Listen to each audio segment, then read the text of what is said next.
Good morning, and thank you everyone for coming to this launch of our confidential inquiries into Black and Asian baby deaths. I am Ruth from the MBRRACE-UK team in Leicester, and I've been asked to share some of our results from the perinatal mortality surveillance relating to the impact of ethnicity and deprivation on mortality rates. This will provide some context to the results of the confidential inquiries that you'll be shown today. While I'm taking you through these numbers, it is important to remember that behind every figure I present, there is a family and a community that grieves the loss of their babies, and I want you to hold those in your thoughts as we go through today. So just a brief introduction to those of you who are not familiar with the MBRRACE-UK perinatal mortality surveillance. We collect detailed information on all stillbirths, neonatal deaths, and late fetal losses across the UK. This data is provided by health organisations, and we validate this information against death registration to ensure we have information on all deaths. We then combine this with birth registrations to provide us with information on all births so that we can calculate mortality rates. Additional information on ethnicity and maternal age is taken from birth registration. And additionally, we obtain information on socioeconomic deprivation by linkage at a small area level using the postcode of mother's residence.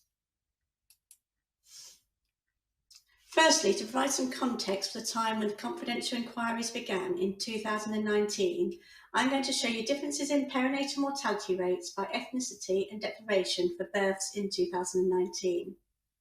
All rates I present will be for births at or after 24 completed weeks of gestation. And in this part of the talk, I'm going to focus on aggregated ethnic groups, contrasting rates for white, Asian and Black babies.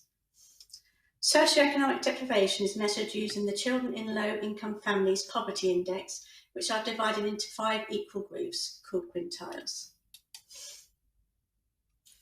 On this slide, I show the effect of ethnicity on perinatal mortality. In these charts, the smaller the square, the higher the risk of perinatal mortality. So in the purple squares at the top, the difference in stillbirth rates by ethnicity is shown. And we can see in 2019, stillbirth rates for babies of Black ethnicity were over twice those for white babies, with 1 in 136 babies of Black ethnicity stillborn, compared to 1 in 295 white babies. Stillbirth rates were also higher for babies of Asian ethnicity, with 1 in 188 Asian babies stillborn. Neonatal mortality rates are shown in the squares at the bottom in green. We can see here that babies of Asian ethnicities had the highest rates of neonatal mortality in 2019, with 1 in 380 babies of Asian ethnicity dying before 28 days after delivery. That's a 60% increased risk compared to babies of white ethnicity, where 1 in 606 babies died before 28 days after delivery. Babies of Black ethnicity also had higher rates of neonatal mortality, with 1 in 420 Black babies dying before 28 days after delivery in 2019. On this slide, we can see the impact of socioeconomic deprivation on perinatal mortality rates, with babies born to women living in the most deprived areas having double the risk of stillbirth compared to those in the least deprived areas. And for neonatal deaths, the picture is similar, with women in the most deprived areas having over 70% increased risk. So in 2019, when the confidential inquiries began, there were wide inequalities in perinatal mortality rates by both ethnicity and deprivation. But how are the two linked? In the next few slides, I will look at the combined effect of poverty and ethnicity. And to do this, I've used perinatal mortality surveillance data for births from 2016 to 2020. Using data from multiple years allows us to look at ethnic group in more detail, as the large numbers allow us to look at more refined groups. Work from my PhD highlighted the difference in stillbirth rates for women of different Asian ethnic groups, and so in the next few slides, I will present results from more detailed ethnic groups for Asian and Black ethnicities, as shown here.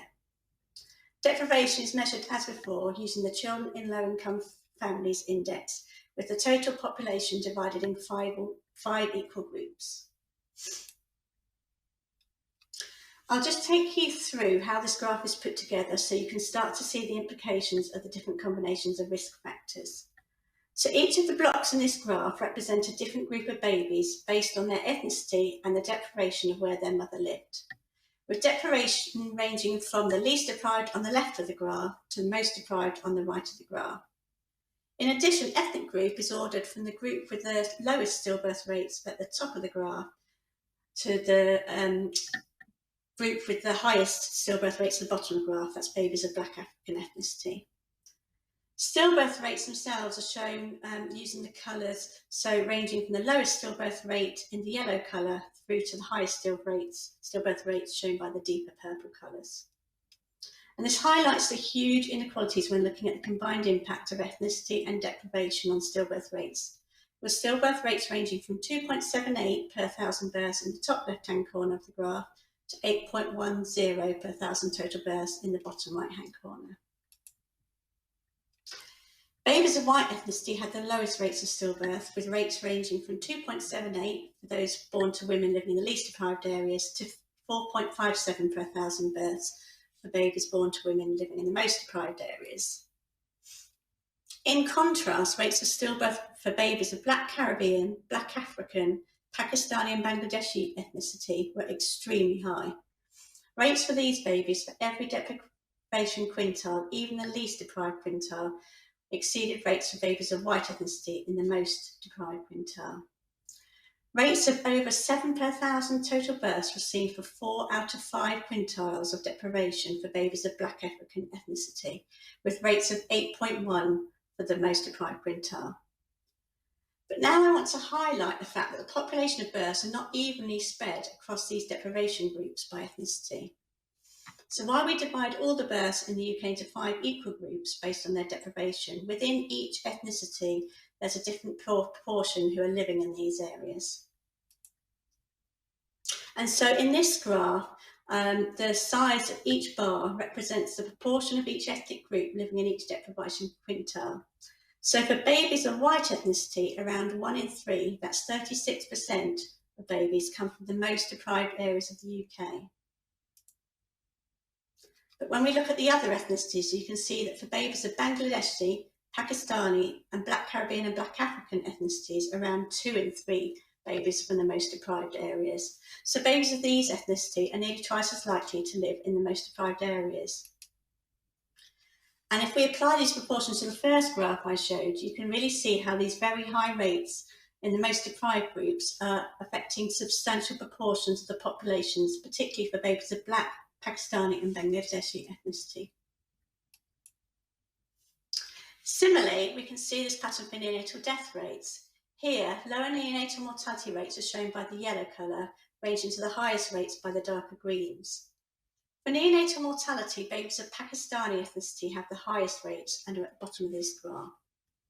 The lowest rates are again seen in babies of white ethnicity, with neonatal mortality ranging from 1.26 per 1,000 live births for babies born to women living in the least deprived areas, through to 2.14 per 1,000 live births for babies born to women in the most deprived areas. Rates of neonatal mortality for babies of Pakistani and Black African ethnicity were consistently high across all deprivation groups, for example, ranging between 2.57 and 4.14 neonatal deaths per 1,000 live births in babies of Pakistani ethnicity. And again, we can rescale the graph to account for that variation in the proportion of babies born in areas of differing levels of deprivation. And we can see how these high rates of mortality again seem to affect larger proportions of Pakistani, Bangladeshi, Black African and Black Caribbean ethnicities. Finally, in this year's Perinatal Mortality Surveillance State of the Nation report, we presented trends in stillbirth and neonatal mortality rates between 2016 and 2021. Here I am again comparing the larger ethnic groupings of white, Asian and Black ethnicities. Stillbirth rates on the left-hand side in pink and neonatal mortality rates are on the right-hand side in the teal colour.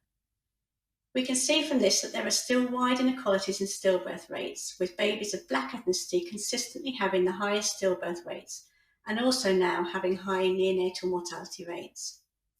Since 2020, stillbirth rates have increased for babies of Black ethnicity, with a widening of inequalities in stillbirth rates. Inequalities in neonatal mortality rates have improved since 2019 for babies of Asian ethnicity, reducing inequalities for this group, but have widened for babies of Black ethnicity. Here we can see the continued impact of deprivation on both stillbirth and neonatal mortality rates in the UK. In 2021, there was a changing pattern with an increase of stillbirth rates for babies born to women living in the most deprived quintile, which has resulted in a widening of stillbirth inequalities. Neonatal mortality rates have increased for both babies born to women living in the least deprived and the most deprived areas, so inequalities have persisted. So in summary, wider inequalities in both stillbirth and neonatal mortality rates are persisting, and for some groups there's been an increase in inequalities since these confidential inquiries began. Babies of Black and Asian ethnicity have higher stillbirth and neonatal mortality rates across all levels of deprivation compared with babies of white ethnicity. The combined impact of ethnicity and deprivation leads to much higher perinatal rates, mortality rates for some groups. However, socioeconomic deprivation is just a contributing factor, with babies of Bangladeshi, Pakistani, Black African and Caribbean ethnicities born to women living in the least deprived areas often having higher mortality rates than babies of white ethnicity born to women in the most deprived areas. This implies other factors contribute to ethnic inequalities, which need investigating more widely. The confidential inquiries presented today hope to highlight some of the aspects of care that contribute to these inequalities. Thank you.